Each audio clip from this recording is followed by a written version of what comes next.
Hello, welcome back to Eureka Zone. I'm Laney Shaughnessy, and today we're going to continue introducing you to the Eureka Zone products. Now in today's episode, episode 2, we're going to cover the Eureka Zone track saw systems. Now the Eureka Zone track saw systems vary in length of track from 36 inch up to 118 inches.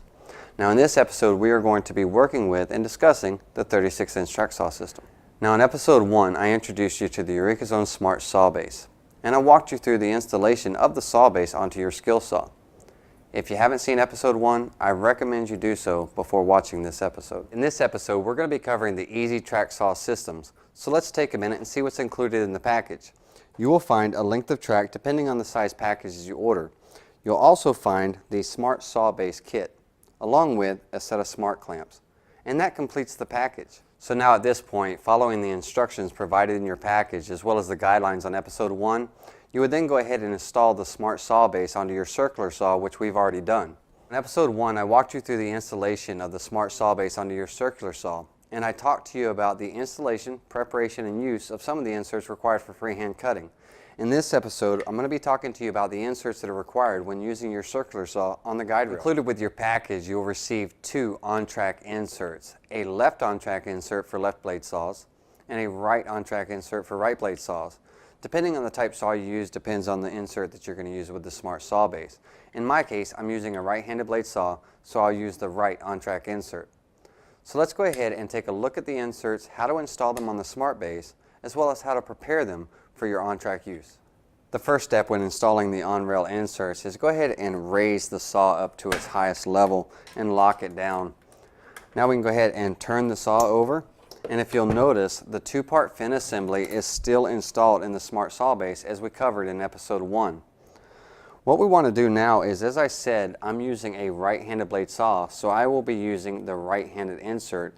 And for your reference, it is our SBAC2R. When installing the insert, you want to go ahead and retract your blade guard and slide the insert in until it snaps into position. Once the insert is installed, you're ready to place the saw onto the guide rail. But first, let's take a look at the 2 guides on the bottom of the Smart Saw Base.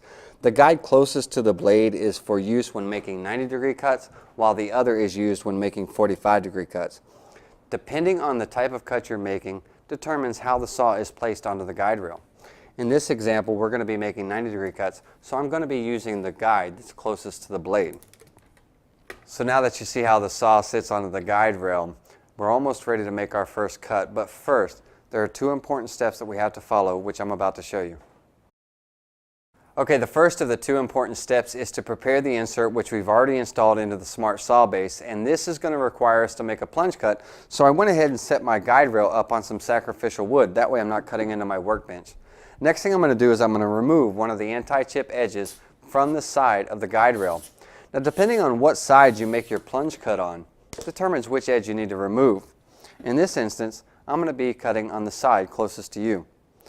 So now with the edge removed, I can go ahead and take my saw and place it on the guide rail using the inner track that's closest to the blade, as we talked about earlier, because I'm making a 90-degree cut. Alright, in order to make this plunge cut, we want to make sure that we approach it in a safe manner, so be sure to have your safety glasses on and your hearing protection.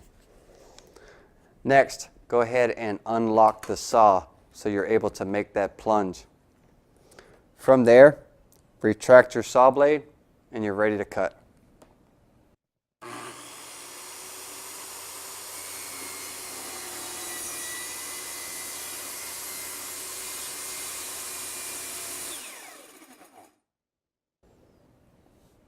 Once you've reached the maximum depth of cut on your saw, you can go ahead and raise your blade back up and lock it into position. From there, go ahead and unplug the saw while we move on to the next step. Alright, with the saw unplugged, let me explain to you what we've accomplished by making the plunge cut. Not only does the insert, when installed in the Smart Saw Base, act as a balancer for the saw when you're using it on the guide rail, but now with the plunge cut, we've created a 0 clearance for the right side of the blade. The next important step is to prepare the anti-chip edge, which is inserted into the side of the guide rail, which will create the 0 clearance for the left side of the blade, giving you a chip-free cut. So let's go ahead and move on to that step now. Alright, with the saw removed from the guide rail, we need to go ahead and create the 0 clearance for the left side of the saw blade. In order to do that, we need to reinstall the anti-chip edge. Now when the anti-chip edge is installed into the guide rail, not only does it create that zero clearance for the left side of the blade, but it also offers two additional features. One, when prepared, it creates that zero reference point for your cuts. The second thing is, when working in conjunction with the other anti-chip edge on the other side of the rail, it gives you the dead wood concept. And the dead wood concept is simply that. It holds the wood dead still while you're making your cuts. Alright, in order to prepare the anti-chip edge, we need to bring the saw back to the guide rail, and we're going to be performing a climb cut. Now for those of you that are not familiar with a climb cut, it's a reverse cut and it can be somewhat dangerous. So please pay attention to the following steps carefully. Alright, first thing you want to do is make sure that the guide rail is completely supported by your sacrificial wood, and you want to make sure your sacrificial wood extends past the guide rail a few inches on each end. This will support the saw from the beginning of this climb cut to the end. Second thing, you want to make sure that the guide rail is secured firmly to your sacrificial wood. Now in order to do that, we're going to introduce you to the smart clamps that came with your package. Now you received two of them, one for each end of the guide rail. Alright, if I was working off of the edge of my workbench, I could simply take the smart clamp, slide it into the rail, and secure it firmly to the workpiece. But since I'm working in the middle of the workbench, I need to make sure that my workpiece and my rail are raised up enough, allowing room for the smart clamp to fit in. Okay, with the rail and the workpiece raised up, I can now slide the clamp into place. The smart clamps slide into the bottom of the guide rail, and with the turn of a knob, secure the guide rail to your workpiece. It's just that simple. With the rail back into position, I can go ahead and slide one of my smart clamps into place and lock it down. Just enough to secure the guide rail from moving while I make the climb cut. Alright, now that we have the rail firmly secured to the workpiece and everything raised up, we can go ahead and bring the saw back over, ensuring that we place the saw on the rail in the appropriate guide on the saw base for 90-degree cuts. With that, we want to make sure that we got our safety gear on.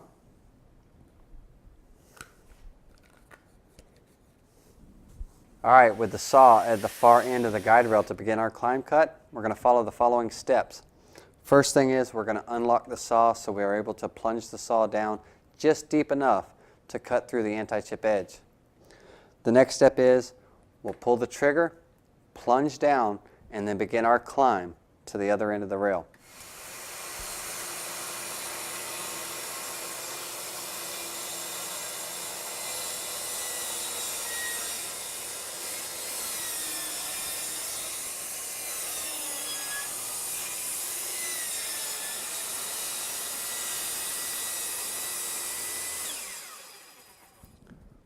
Once the cut is completed and you've made it all the way through the anti-chip edge, you can then go ahead and raise the saw back up and you're ready to begin cutting. Alright, so we're prepared to do our first cut, but first I wanted to take a minute and talk to you a little bit about the smart clamps that come with your system.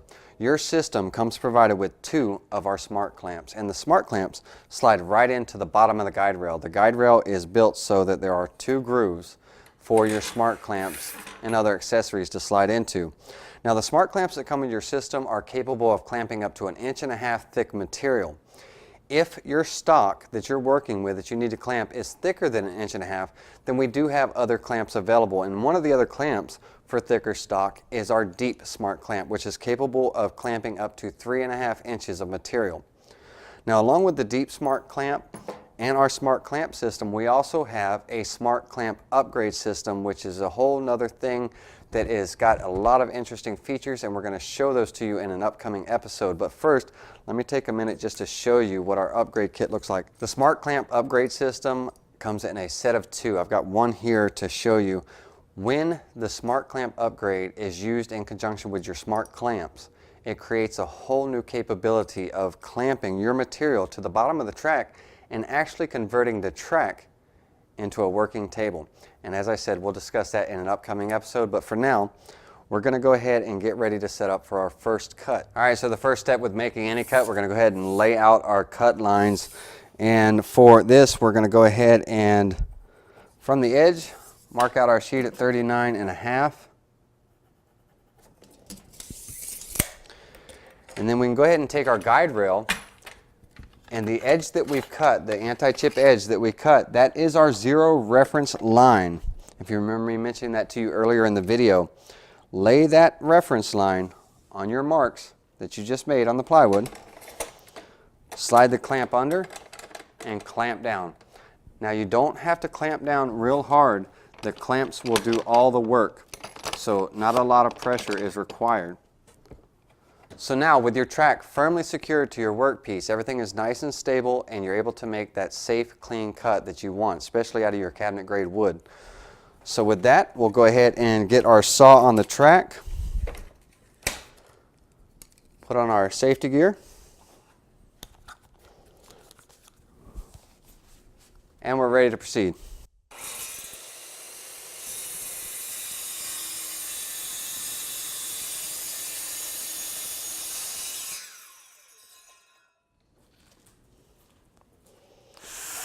All right, so now after our cut, as you can see, we've got a nice clean cut right against that anti-chip edge. It created our nice zero reference point. Got a nice clean cut all the way down, and that is just that simple. So now one thing, because of the zero reference point, the one thing that you need to remember, these anti-chip edges for your guide rails, they're replacement parts. As you replace your blade, or if you replace your saw, for any reason, you need to go ahead and replace your anti-chip edge in your guide rail. And once again, those anti-chip edges, those replacement parts, like any of our replacement parts, can be found at eurekazone.com, www.eurekazone.com. So now that we've created our first cut with the guide rail, I'm going to go ahead and remove the guide rail from our workpiece, and I want to show you how nice and clean that cut is and how that anti-chip edge works. And now as far as our fall off here, take a look at this here on both sides. Absolutely clean. And for this cabinet grade plywood, this is what you want. You do not want any chipping or tear out on your workpiece, even on the fall off pieces, because you may be able to use this as a shelf or something in your project. But nice clean cuts, all because of the anti-chip edge. And let's go ahead and take the saw off. So as you can see, we've got a nice clean cut, no tear out, no chipping. Nice and straight. That's exactly the type of quality that you expect each and every time you make a cut, and that's exactly the type of quality that you're going to get each and every time with the EurekaZone Smart Saw Base and Track Saw System. Alright, so now that you've seen how to set up and use the EurekaZone Track Saw Systems, let's take a minute and talk about the systems themselves and the guide rails. Now, as I mentioned to you earlier, our track saw systems range from 36 inches up to 118. And for our larger systems, our 108 and our 118, included in the packaging that you'll receive is a set of self-aligning side rail connectors. Now these connectors allow you to connect to more tracks.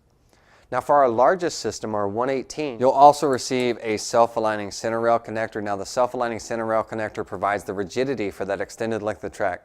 So let's go ahead and take a closer look at the connectors themselves and how they're used to connect the tracks together. Before we take a look at the self-aligning connectors, I'd like you to take a close look at the solid, robust construction of our guide rails. Now compare that to other guide rails out on the market and you'll see that there is absolutely no comparison.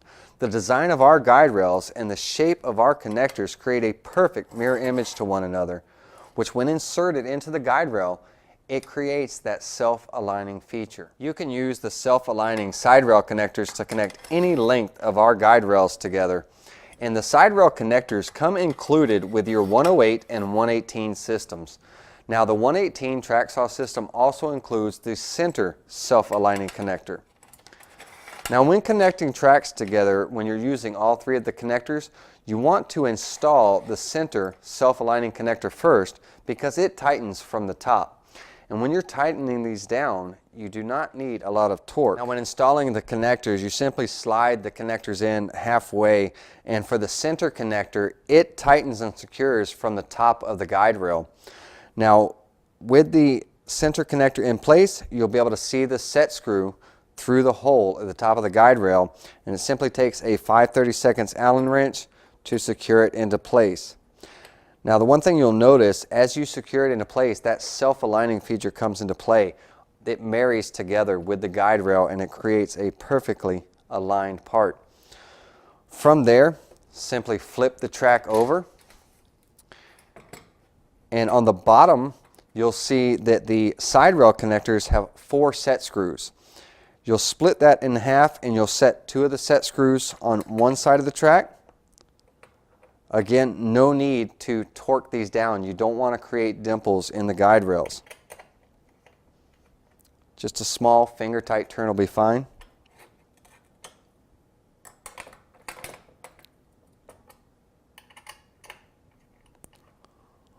Once secure, you can go ahead and bring over your other track that you're connecting to your system, and everything will fit in nicely.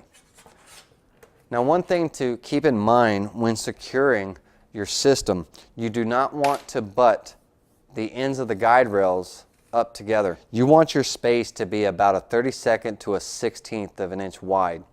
That allows the self-aligning extrusion to do its job, because as I said, that mirror image and that perfect marriage, when you secure the remaining set screws, it pulls everything in alignment. Once you've got the 4 set screws on the bottom for the side rail connectors secured, go ahead and flip your guide rail over and secure the last set screw for the center self-aligning connector. Okay, with that center self-aligning connector secured, as well as the 2 side self-aligning connectors, now your system is set up for those long cuts. Now keep in mind, the long track that I just connected to our short track, I've already went ahead and prepared the anti-chip edge the same way that I prepared the anti-chip edge earlier in the video. Alright, once the guide rails are properly connected with the correct spacing in between, once the connectors are secured, they will ensure that your system is true. Alright, well that about wraps up this episode, but before we go, let me leave you with these few tips. Many of our users use multiple saws on their systems, and for each saw, they have a corresponding anti-chip edge that has been prepared for that particular saw or that saw's blade. As I said earlier in the video, whenever changing a saw blade or your saw, it's always recommended to change the anti-chip edge. Now if you're changing saw blades, it's recommended to change the anti-chip edge because saw blades vary in their kerf thickness from one blade to the other. But if you're simply changing saws or using multiple saws, then you can make anti-chip edges for each corresponding saw.